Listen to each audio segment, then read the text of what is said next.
Welcome back to the deep dive. Today, we are trying to grab hold of smoke, basically. Grab hold of smoke. I like that. It's pretty accurate. Yeah, because we're talking about human connection, which is, it's that invisible current that runs between two people. Right, the vibe. Exactly, the vibe. The thing that makes you, instantly trust a stranger or cry at a movie or even just feel your heart rate physically drop when a specific song comes on. It really is the ghost in the machine. I mean, we usually talk about connection as this mystical, intangible thing. You either have chemistry or you don't. It's fate or luck. Right, exactly.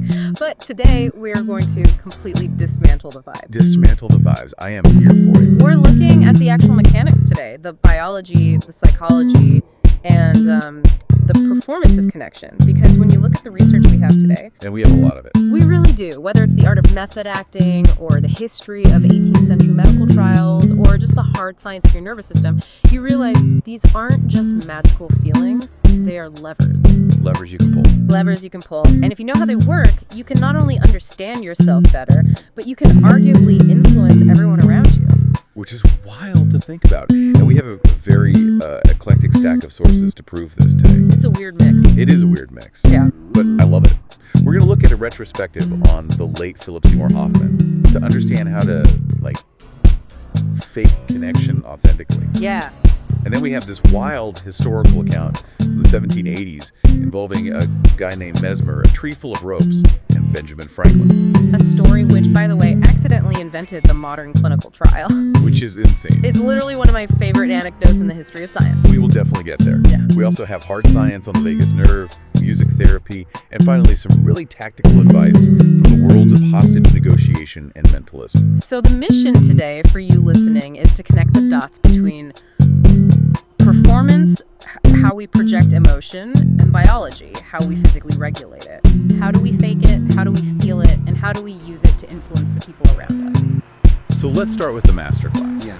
Because I don't think you can talk about the mechanics of human connection without talking about Philip Seymour Hoffman. Absolutely not. I was reading this retrospective from Vox and IndieWire, and honestly, it hit me all over again what a massive loss his death was. Yeah, it was tragic. But what jumped out at me wasn't just his talent, it was his philosophy. Because he didn't view acting as magic. That's the key takeaway here.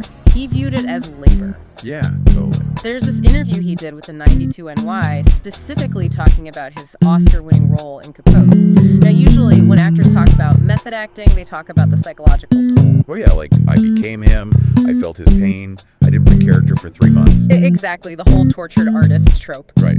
But Hoffman had a totally different take. He compared it to athletic training. He said he had to rewire his voice and his body for the event. Rewire it. Yeah, he wasn't just sitting in a chair. He was running a marathon while sitting still.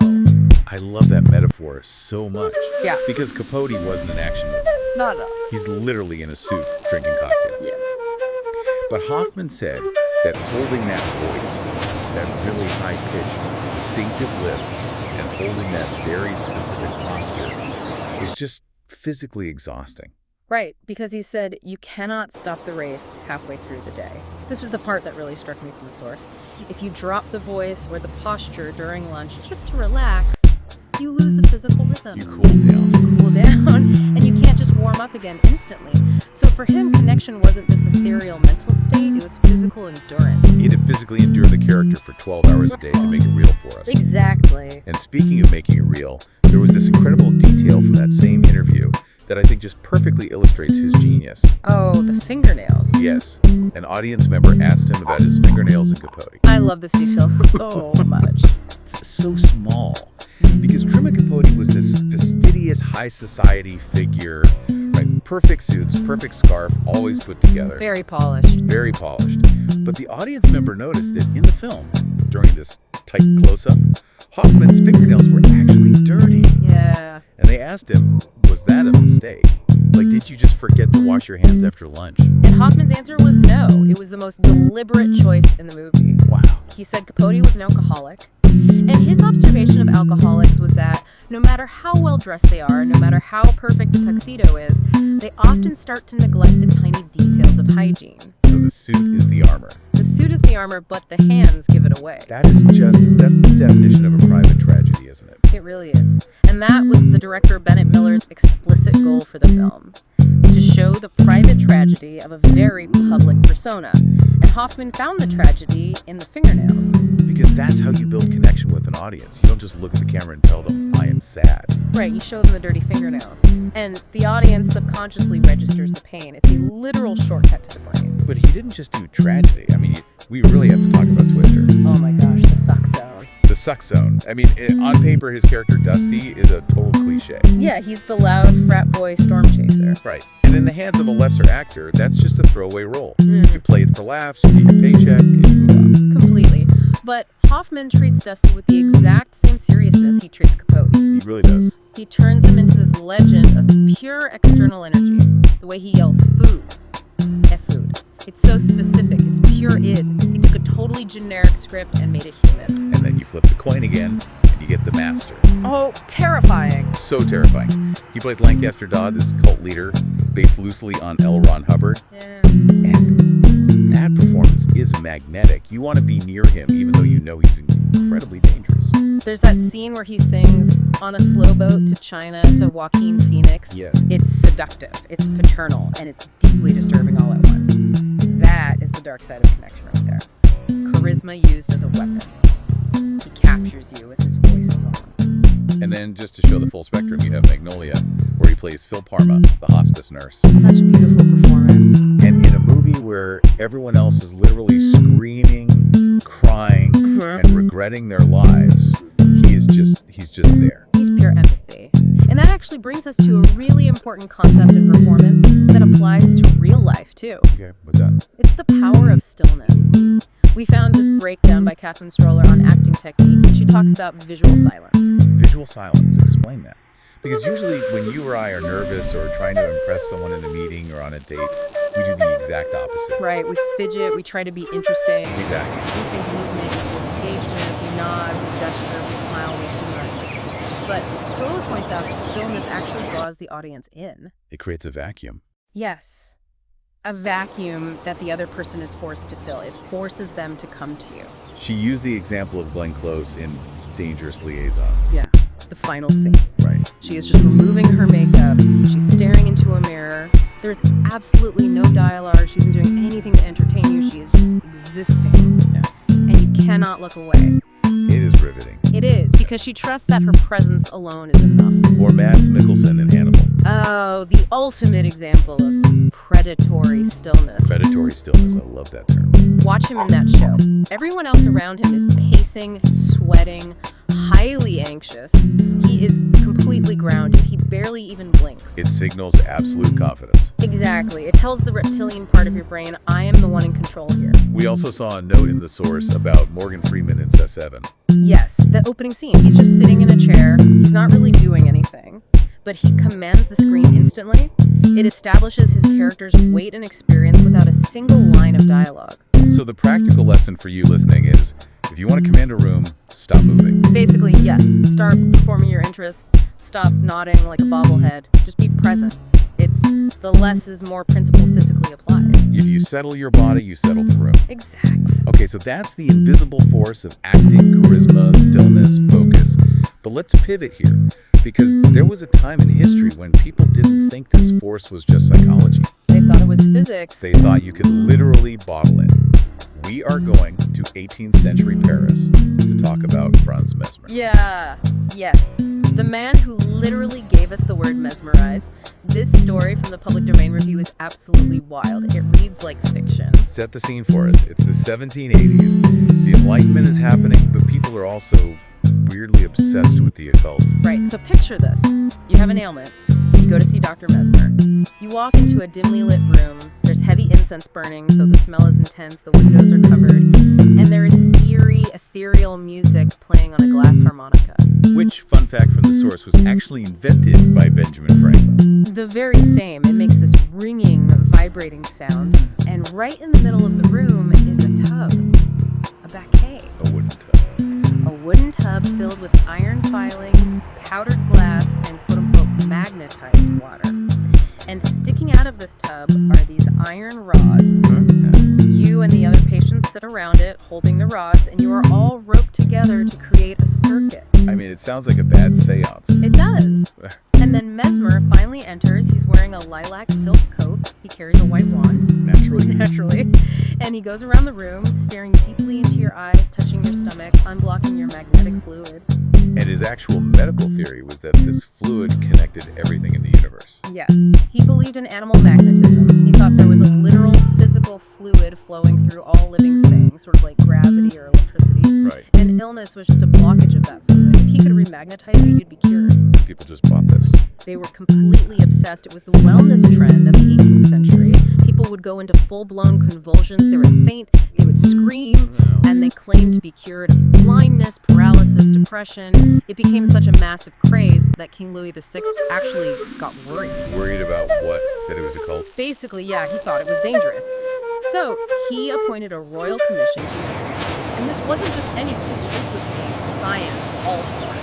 Who's on it? You had Antoine Lavoisier, the father of modern chemistry. You had Dr. Guillotin, yes, that Guillotin, who invented the guillotine. And the head of the commission was the American ambassador, Benjamin Franklin.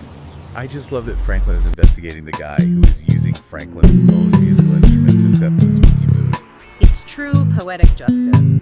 But here is where it gets scientifically fascinating. The commission had a huge problem. They couldn't prove the fluid didn't exist just because they couldn't see it. Right, because gravity is invisible, but it's real. Magnetism is invisible, but it's real. So how do you disprove a fluid that no one can see? You have to separate the fluid from the imagination. They realized that every time Mesmer cured someone, the person knew they were being treated. They knew exactly what to expect. So Franklin and Lavoisier devised a series of experiments that essentially invented the placebo control and the single-blind trial. Give us the highlight reel. Talk about the apricot tree experiment. The apricot tree experiment is brilliant. Mesmer claimed you could magnetize a tree, and anyone who touched it would instantly feel the effects. So Franklin takes a 12-year-old boy who was a sensitive, meaning someone who really, really believed in this stuff. Okay. They put him in Franklin's orchard in Passy. And they told him, go hug that tree, it's magnetized. But it wasn't. It was just a regular, everyday apricot tree. But the boy hugged it. He felt nothing, so they sent him to the next one. By the fourth tree, which was also completely unmagnetized, the boy collapsed into a full-blown crisis. He was convulsing and fainting on the lawn. Just because he believed it was magnetized? Exactly. The expectation created the physical reality. And then they did the reverse. They took a woman and gave her cups of water. She drank 4 cups of totally plain water, but she thought they were magnetized. Let me guess. Yeah, she had a massive crisis. Convulsions, the works. Then they gave her actual magnetized water. Mesmer had personally spent hours blessing, but they casually told her it was plain. Yeah. Nothing happened. She felt totally fine. So Mesmer was just a fraud. Well, he was wrong about the fluid, that there is no magnetic fluid. But the commission concluded something even more profound. They concluded that the imagination is a force capable of producing massive physical effects. It can make you faint, it can make you vomit, and it can take away your pain. They proved the absolute power of suggestion. It's amazing that they basically discovered the placebo effect just by trying to debunk a guy in a silk coat. Truly. But here's the thing. Mesmer was trying to manipulate an invisible force to regulate the body.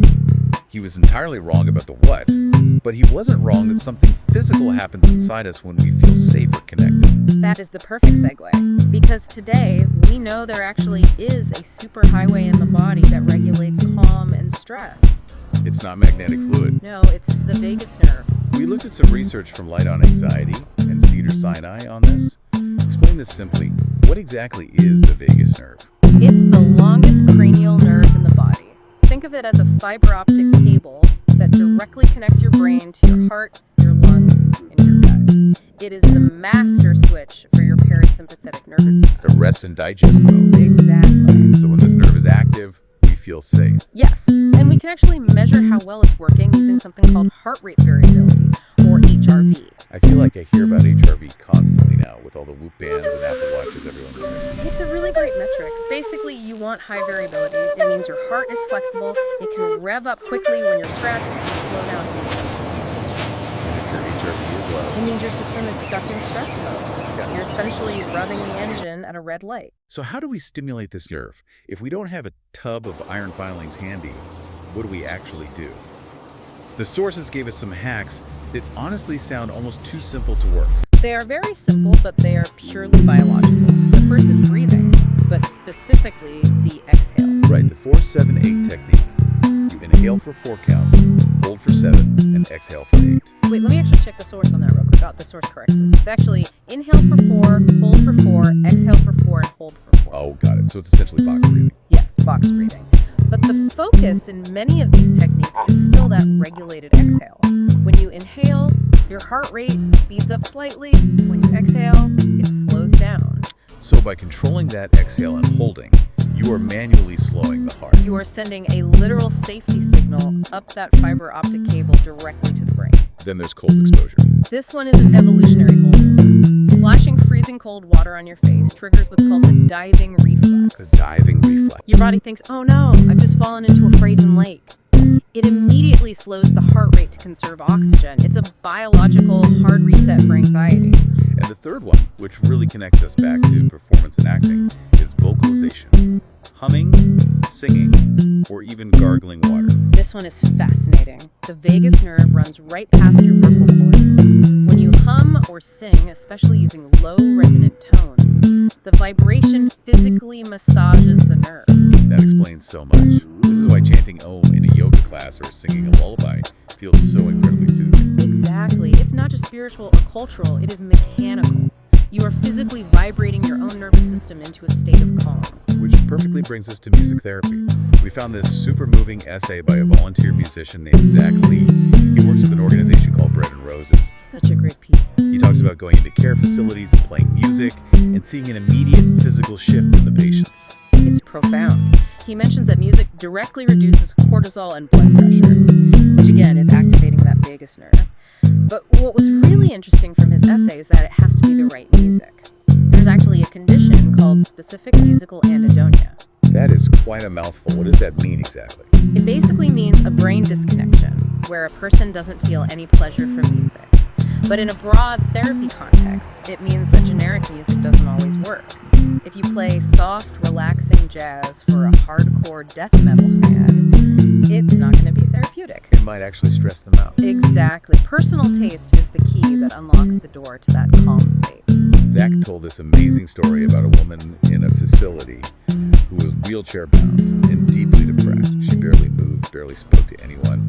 And then he started playing Mac the Knife. Mac the Knife, not exactly your typical lullaby. Right, but she started tapping her foot.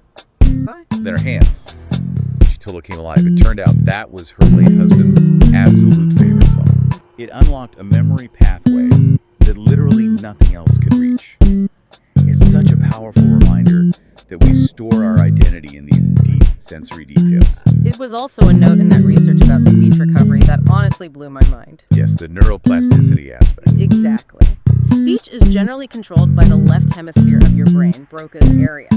But singing involves the right hemisphere. So if you have a stroke on the left side of your brain, You have stroke victims or people like Gabby Giffords who suffered a severe brain injury who absolutely cannot speak in normal coherent sentence. They can't just say, I want water. but they can sing. They can sing, I want water. They use the melody to bypass the damaged area completely and access language through the side door of the brain. That is just, the brain is wild. It finds a way to connect even when the main wires are completely cut. It does, because connection is a fundamental survival instinct. So we've covered the actor's discipline, the biological wiring of calm, and the sheer power of music. But I want to close by looking at the psychology of influence. The tactical side. Yes. How do we use this understanding of human nature to actually navigate the real world? Because sometimes connection isn't just about healing. Sometimes it's about getting what you want. And for that, we have to look at Darren Brown, The Mentalist. the mentalist. He did this incredible interview with The Times where he was surprisingly open about why he actually got into magic in the first place. Right. He basically admits that magic is a fraudulent route to impressing people, born entirely out of a lack of social skills. He talked about having this nervous tic as a kid, right? Like a naughty thing with his head. Yes, a naughty thing. He felt like a total outsider. He felt deeply disconnected from his peers, so he learned to control perception instead. He realized that if he could control what you see, he could control how you feel about him. Exactly. It's a bit cynical, sure, but highly effective. But he also exposes how easily all of us are manipulated. He did this show called The Experiment. Oh, the mob mentality. Yeah. In one segment, he looked at how a crowd behaves. He showed that an audience, just regular, nice, everyday people, would consistently choose nasty, mean options for a participant just because they were insulated by being in a group. It's the dark side of connection. When we connect to the crowd, we disconnect from our own individual morality. We sync up with the group, just like those people holding the iron rods in Mesmerism salon in Paris. Precisely. But let's say you want to influence people without starting an angry mob or learning complicated card tricks. We found some really great practical advice from the Black Swan. That's Chris Voss's negotiation firm, right? Yes, the former FBI hostage negotiator. Yeah. They teach this concept of calibrated questions. This is the ultimate practical takeaway for your next meeting, the how question. Break this down for us. Okay, so someone makes a totally unreasonable demand. They say, I need this massive project finished by tomorrow morning. Your natural instinct is to push back and say, no, that's impossible. Which instantly triggers a conflict. Right. It breaks the connection. You immediately become the enemy. Instead, Voss suggests you look at them and ask, very gently, how am I supposed to do that? How am I supposed to do that? Think about what that phrasing actually does. It sounds like you're asking them for help. It's humble, but functionally, it's a trap. Because it forces the other person to stop pushing and start solving the problem with you. Exactly. They have to look at the entire situation from your perspective. You're forcing them into empathy. You are. You aren't fighting them. You're asking them to logically execute their own bad idea. And usually they realize they can't answer the question. They say, well, maybe you can't. And they end up negotiating against themselves. It shifts the burden while completely keeping the connection intact. It keeps their vagus nerve calm, if you will, instead of triggering a fight or flight response with a hard no. It is visual silence in verbal form. You throw the ball back into their court and you just wait. So, let's bring this all together. We started today with Philip Seymour Hoffman, who taught us that connection is an athletic discipline. You have to rewire your body, your posture, your voice, your energy to convey emotional triggers. You can't just think it. You have to endure it. Then we had Mesmerism, who tried to literally bottle that in a tub of iron filings. And in doing so, accidentally proved that our imagination is a physical force. If you truly believe the tree is magnetized, you will convulse.